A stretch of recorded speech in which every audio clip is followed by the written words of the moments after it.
Imagine waking up tomorrow to find out the software powering your entire business, like the actual foundational code you rely on every single day, is suddenly classified as a weapon of war. Oh, it's terrifying. Right. You can't access it, your developers are totally locked out, and meanwhile, your competitors across the globe are just, scrambling to find workarounds. Because they have to. Exactly. And that is exactly the reality the tech world woke up to on July 1st. It is, it's the ultimate whiplash, honestly. We are watching this moment where technology is fundamentally reshaping what it means to work. Yeah.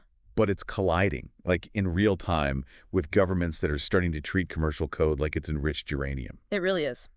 Well, welcome to the deep dive, everyone. We are pulling apart a pretty landscape-altering digest today. Wow. From tech-reader.blog specifically, Aaron Rose's AI news briefing for Wednesday, July 1st, 2026. That's a big one. It is massive.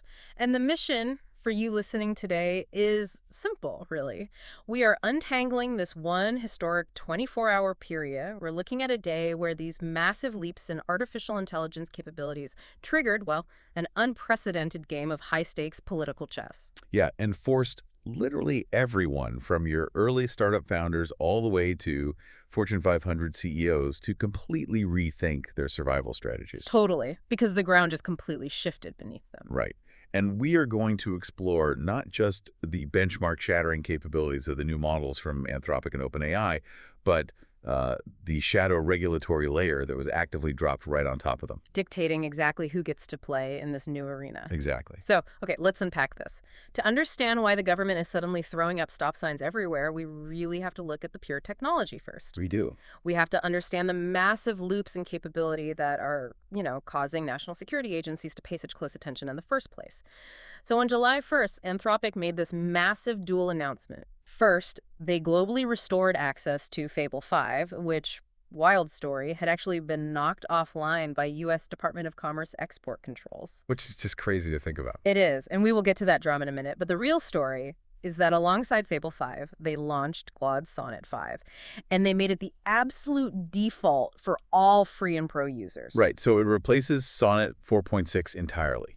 So if you're a developer building software and calling their systems, that API string is now just simply Claude Sonnet 5. Wow. But what makes this a structural earthquake isn't just a name change, right? It is the performance relative to the cost. Yeah, I was looking at these benchmark numbers, and they are just staggering. It's like Anthropic essentially took the brain of a $100,000 a year senior engineer and priced it like a summer intern. That's a really good way to put it. Let's look at agentic coding for a second, because this isn't just asking a chatbot to write a Python script anymore. No, not at all. This is an AI autonomously planning a project, writing the code, finding its own bugs, and actually fixing them. Right. Sonnet 5 jumps to a 63.2% success rate on that benchmark. Which is huge. It is. Just a month ago, Sonnet 4.6 was sitting at 58.1%. Yeah, and to get anywhere near 63% before this, you had to pay top dollar for their massive, wildly expensive model, Opus 4.8. Right, which scores what, like 69.2%? Exactly. And that is the vital delta. What's fascinating here is they have pushed near Opus capabilities all the way down into the mid-tier price band. Wow. And if you look at pure knowledge work benchmarks, this new Sonnet 5 actually slightly outperforms the expensive Opus model. Wait, really? The cheaper model beats the flagship one? On specific knowledge tasks, yes. That is insane. And they paired that with unbelievably aggressive introductory pricing, at least through the end of August. We are talking $2 per million input tokens. Yep. And $10 per million output tokens. I mean, if I'm running an engineering team and I see these capabilities at that price, I basically have to completely rethink my entire third quarter budget. Have to. But, I want to push back on something here. Sure. Because looking across the aisle at OpenAI, they just launched GPT 5.6, specifically their flagship Sol model. And it hit 88.8% on Terminal Bench 2.1. Yeah, those numbers are ridiculous. Right. And an insane 91.9% in its new Ultra mode. Yes. The digest notes this Ultra mode uses, quote, orchestrated subagents. So what does that actually mean for the person just trying to use it? So think of orchestrated subagents like hiring a project manager instead of a single worker. Okay. When you give GPT 5.6 Ultra a massive task, it doesn't just try to answer it in one go. The main model actually acts as the manager. Oh, I see. Right, so it breaks your request down into maybe 5 or 6 smaller tasks, and then it spins up separate specialized versions of itself to handle those individual pieces. Oh, wow. So it's delegating to itself. Exactly. Maybe one to write the codes, one to search the web, one to format the data, and then it orchestrates all those results back together into a final output for you. So it's literally managing its own internal workforce. Which, I mean, that brings up a larger point. With models scoring this high on autonomous multi-step planning, aren't we officially moving past the era of the chatbot? It really feels like we are in the era of digital employees now. Oh, we absolutely are. And that transition is exactly why developers are having to completely reevaluate their production workflows. Because the math changed. Precisely. For the last 2 years, if you wanted true digital employee capabilities, like the heavy lifting, the tool use you had to pay for top-tier models. Right. Now, Anthropic is offering that baseline autonomous capability at a fraction of the cost. It forces every CTO to ask, do we really need to pay a premium for the flagship models when the mid-tier can now autonomously plan and execute all these multi-step tasks? Which naturally leads us to the inevitable consequence of unleashing, a million cheap, brilliant digital employees into the wild. Right. When you create a cognitive engine that powerful, Washington notices. Oh, they definitely notice. And their immediate reaction was to basically step in and hit the emergency brake. Yeah, we are witnessing a profound shift in how consumer software is deployed and regulated. So let's look at this new de facto regulatory layer. Because the U.S. Department of Commerce had actually placed export controls on Anthropic's Fable 5 and Mythos 5. They literally pulled the plug on them. Just turn them off. Fable 5 was just restored globally on July 1, but with these strict 50% weekly usage limits for the higher tier plans. Right. Meanwhile, Mythos 5 remains heavily restricted. You can only access it if you are a U.S. organization under a specific initiative called Project Glasswing, which, the Digest notes, maintains active Department of Defense and NSA compliance frameworks. And that level of restriction for a commercial software product is almost without modern precedent. It's wild. And it isn't just isolated to Anthropic either. Not at all, because OpenAI's new GPT 5.6 family, that's Sol, Terra, and Luna, is severely gated too. It is only available as a limited preview to roughly 20 government-approved partner organizations. Right, 20. That's nothing. It's nothing. And this restriction followed a formal request from the Trump administration. Right. Specifically originating from the Office of the National Cyber Director and the Office of Science and Technology Policy, citing national security grounds. Yeah. In fact, OpenAI CEO Sam Altman actually told employees they're having to clear access customer by customer. A customer-by-customer approval process for a major consumer tech release fundamentally alters the speed of innovation. Okay, so really quickly, just to pause here for you listening, I need to make a quick note. We are obviously discussing actions taken by the Trump administration and various federal agencies here. Yes. And we want to be incredibly clear. This deep dive is completely impartial. Neither of us is taking a side or endorsing any political views whatsoever. We are just merely conveying the commercial and regulatory facts as they were reported in the original source material. Absolutely. We're just looking at the market impact. Exactly. So setting aside the politics, if we look purely at this from a business and tech ecosystem perspective, this is a wild commercial reality. It really is. We are talking about an uncodified, non-statutory government clearance layer for frontier AI. There is no formal law that passed Congress for this. Yep. There are no public criteria for who gets approved, and no predictable timelines. OpenAI and Anthropic are trying to work with the White House and the Commerce Department on a repeatable framework, but right now it is entirely ad hoc. This raises an important question, right? Because it introduces an immense amount of systemic risk into the software industry. That is exactly what I struggle to wrap my head around. Yeah. If you are listening to this and you are a tech founder, how on earth do you plan a product roadmap? You really can't. Not the old way. Right. If the core infrastructure of your app, like the digital brain you're building on top of, can be geo-blocked, gated, or delayed by an overnight national security review, how do you build a sustainable business on that foundation? It requires a level of contingency planning that simply didn't exist like 6 months ago. Yeah. You can no longer assume that a model release from a major provider means you can just immediately integrate it. You have to architect your projects with vendor neutrality from day one, anticipating that your primary AI provider might just get locked down by an export control. Which is terrifying for a startup. It is. The technology you rely on is now treated as regulated infrastructure, even though the actual regulations haven't technically been written yet. So nature abhors a vacuum. While the federal government is throwing up stop signs and operating in this ad hoc regulatory shadow, state governments are basically rushing in with their checkbooks. Yeah, they are. They are weaponizing their procurement power.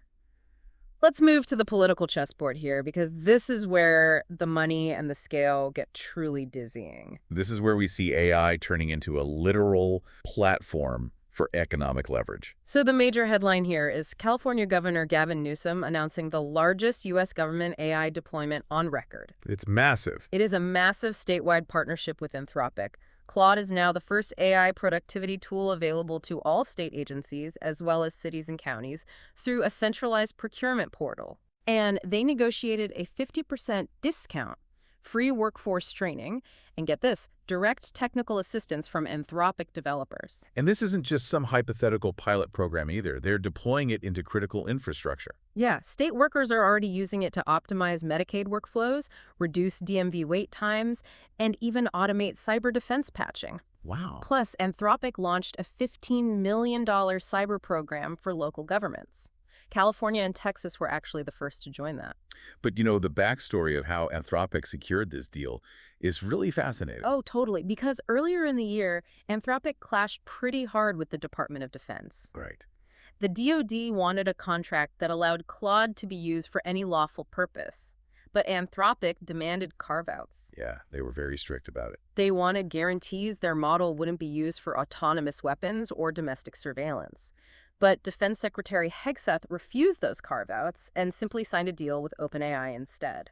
So Governor Newsom is explicitly using this massive statewide deal to position California as a regulatory and ethical counterweight to the Trump administration. Which is quite the move. It is a phenomenal counterplay. And again, just to jump in with our impartiality note here, regardless of where anyone listening stands on Governor Newsom or Secretary Hegseth's politics or the Trump administration, we are focusing purely on the business implications of these contracts. Right, exactly. But looking at those business implications, here's where it gets really interesting.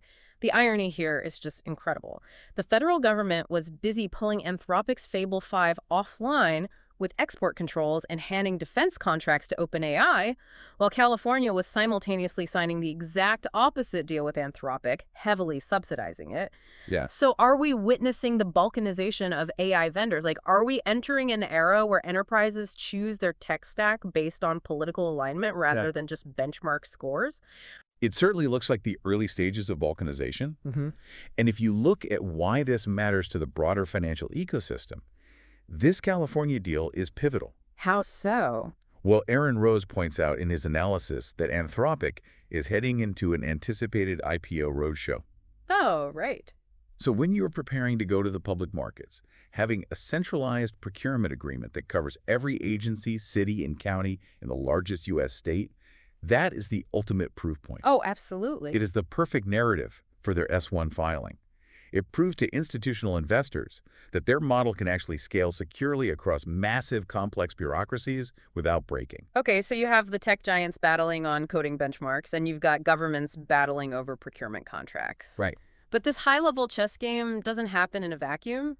The friction at the top of the food chain is obviously causing massive shockwaves downstream. It always does. So let's look at the ripple effects across the broader tech landscape. Because actions at this scale, especially regarding compute and access, they always trigger unintended consequences across the entire supply chain. Definitely. And the source outlines some quick hits that show just how interconnected all of this is. Let's start with Google. The general availability for their Gemini 3.5 Pro model just slipped to July. Right. And the stated reason, quote, excessive token consumption in extended agentic tasks. Yep. Which ties perfectly back to our earlier discussion about the rise of digital employees and those orchestrated subagents. It really highlights the physical cost of autonomous reasoning. Because it's not free. Exactly. When an AI acts as a project manager, it doesn't just generate one answer. It loops. Right. It thinks, it verifies, it reprompts itself. Every single step in that loop consumes tokens, which requires raw compute power. Which perfectly explains the mind-boggling numbers we are seeing on the hardware side of things. Oh, the capital flow is insane. Meta announced they are holding their capital expenditure guidance steady for the 2026 fiscal year at an unbelievable $125 to $145 billion. Billion. With a B. With a B. And NVIDIA's new Vera Rubin hardware platform, their VR200 racks, those are pricing at roughly $7.8 million per rack for hyperscalers. Wow. The sheer volume of money moving into data centers just to support these agentic loops is astronomical. And the financial markets are being forced to structurally adapt to this, this massive capital flow. Yeah, look at SpaceX. They are officially entering the NASDAQ 100 on July 7th. Which is a huge milestone. Right, and when a company joins an index like that, it triggers mandatory structural buy-ins from every benchmark tracking index fund in the world. They literally have to buy the stock. Right. And SpaceX is navigating that massive influx of capital while simultaneously working on a $60 billion all-stock acquisition of Anysphere, the company behind that highly popular AI coding assistant Cursor. It's wild. The entire financial gravity of the tech sector is shifting right now. It really is. But, if we connect this to the bigger picture, the ripple effect that truly demonstrates the fragility of this ecosystem involves the open weights models. Yes. This is the unintended consequence that I found most surprising in the whole digest. When the U.S. government placed those export controls on Anthropic and locked enterprise developers out of Fable 5, those developers didn't just, stop building. No, they had deadlines. Exactly. So Chinese open weights model, specifically GLM 5.2 and Alibaba's Minimax M2.5, saw sustained volume increases directly because of that lockout. And for anyone listening who might be unfamiliar, an open weights model is one where the developers actually release the core architecture of the AI. Right. You can download it and run it on your own servers, completely bypassing U.S.-based API restrictions altogether. So a federal export control drafted in Washington, D.C., meant to secure a frontier U.S. model, inadvertently drove Western enterprise developers straight into the arms of offshore open weights models. Exactly. When access is restricted, developers will just route around the blockage to find the capabilities they need. It is a textbook example of every action having a global unintended reaction. It reveals how fluid the global developer ecosystem really is. I mean, you just cannot easily silo software development anymore. So, bringing all of this together, what does this all mean for you, the listener? Right. Whether you are a project manager trying to figure out how to integrate these tools, or just a professional trying to stay relevant in an industry that feels like it's moving at warp speed, how do you navigate an environment where the capabilities are exploding this fast, but access to them is so remarkably fragile? You have to operate with a dual mindset now. Okay, what does that look like? Well, on one hand, you have to fully embrace the capability revolution. When near Opus level agentic capabilities drop to a $2 price point, you have to experiment with those tools. You can't ignore it. Right. You have to figure out how they can act as digital employees for your specific workflows, because I guarantee your competitors certainly will. Yeah. But simultaneously, you have to architect your entire business with the assumption that your access to those specific tools could just vanish tomorrow. You need vendor neutrality, and you have to pay extremely close attention to the regulatory winds. You can't just be a technologist anymore. You have to be a geopolitical observer. That is a phenomenal way to frame it. So just to briefly recap this whirlwind landscape from July 1st, we've seen autonomous agentic capabilities drop to mid-tier prices, dramatically shifting the economics of AI. We've witnessed the sudden reality of shadow regulation, where the government is acting as a gatekeeper without any formal legislation. And we've seen AI vendors turn into literal political proxies, with state and federal governments using procurement contracts to essentially wage ideological battles. It really is a singular day that redefines the rules of the road. It is. And, there's one final detail from the source material that I think perfectly encapsulates the tension of this exact moment. Just something for everyone listening to mull over. Oh, lay it on me. So the digest noted in its quick hits that Perplexity is now running its deep research features by autonomously routing subtasks across more than 20 distinct frontier models in the background. 20 models at once. Right. And at the very same time, Apple is preparing to launch a foundational Siri core overhaul in iOS 27 this autumn, which will likely do something very similar. Oh, wow. So ask yourself this. If individual AI models are now being strictly gated and regulated, customer by national security apparatuses, But our everyday consumer apps and phones are beginning to autonomously route tasks across dozens of different models at once without even asking us. Oh my God. How long until your smartphone accidentally breaches a federal export control just by trying to answer a complicated question for you? Wow. That is the ultimate collision, isn't it? We just expect our phones and our software to work completely invisibly. Exactly. But when the code itself is classified as a national security asset, every single prompt you type might be tapping into a geopolitical fault line. The infrastructure is just no longer invisible. It certainly isn't. Well, thank you so much for joining us for this deep dive into a truly historic day in technology. We hope it helped you untangle the complexity of what's happening behind the screen. Keep questioning the systems around you, and we will catch you on the next exploration.